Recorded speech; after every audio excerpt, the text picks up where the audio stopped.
Sponsored by Costa Marina Case Vacanze, B&B e ristorante a Peschici Gargano. Info 348 83 29 295 costamarinapeschici.it. Impresa Valassi Fermo e Franco. L'arte di costruire e ristrutturare. www.valassiff.it. Trattoria Cantù dal 1897 alle Fornasette di Olginate. trattoriacantù.com.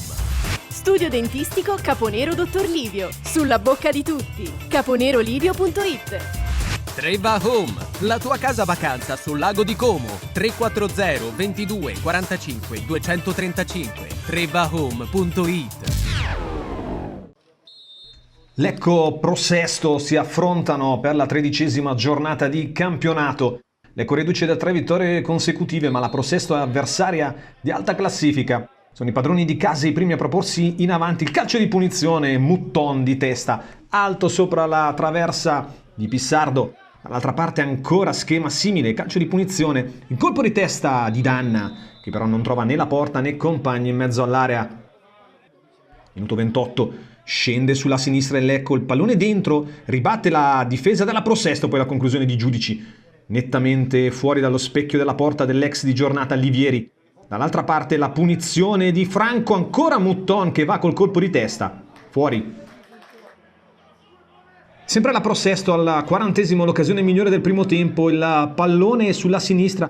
Dentro il piattone, ci prova Di Munno, poi la ribattuta e ancora la deviazione di Marzorati provvidenziale. Sul tiro di Gattoni. Si lamentano i giocatori della Pro Sesto, l'occasione però migliore del primo tempo. Nella ripresa Giudici, velleitaria però anche questa conclusione del numero 7 bluceleste, si rimane sullo 0-0. Ecco che non riesce a concludere bene nello specchio della porta, ci prova la Pro Sesto dall'altra parte, il tocco all'indietro, arriva la conclusione di Scapuzzi. Cominetti era stato bravo a creare l'occasione sulla destra, lo scarico per il numero 10 della Pro Sesto e fuori di poco Kaprov dentro il pallone centrale, ci prova in un primo momento Danna che viene murato, una serie di batti e ribatti, poi Capogna cerca la zampata, non va lontanissimo dai pali della porta difesa da Livieri, calcio d'angolo. Ancora il Lecco, nesta dalla bandierina, Capogna prova a coordinarsi, livello di difficoltà altissimo, palla che schizza alle stelle. Lecco centralmente, Kaprov, buona l'intuizione, il varco centrale per Danna che viene steso e calcio di rigore con il giallo per Franco. Calcio di rigore per il Lecco che ha la ghiotta occasione per sbloccare la partita. Al minuto 58 va Danna, la finta col destro, Livieri si distende sulla sua sinistra e la para. Poi l'occasione prosegue ma ci sarà gioco fermo sulla conclusione proprio dello stesso numero 11 bluceleste. Andiamo a rivedere il calcio di rigore.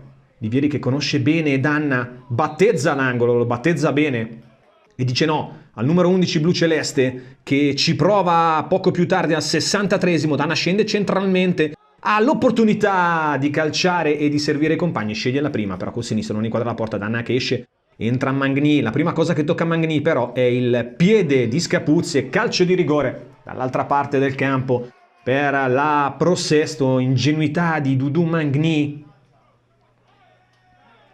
E dagli 11 metri va il neoentrato De Respinis che spiazza Pissardo e regala l'1-0 ai padroni di casa al minuto 70. Pro Sesto in vantaggio con il suo numero 9 entrato dalla panchina. La freddezza di De Respinis con il mancino a battere Pissardo. Portiere da una parte, palla dall'altra. Il Lecco cerca subito di reagire, 81esimo. Il colpo di testa del neoentrato Mastroianni che però non inquadra la porta, dentro più punte ma il gioco continua a mancare nell'Ecco che però quantomeno ha una buona reazione e cerca di costruire le occasioni. Palla per Kaprov sulla sinistra, guadagna soltanto un calcio d'angolo. Non arriva però l'occasione giusta per rimetterla in parità, finisce 1-0 la Pro Sesto col minimo sforzo di rigore. In camera i 3 punti per il Lecco, la quarta sconfitta stagionale.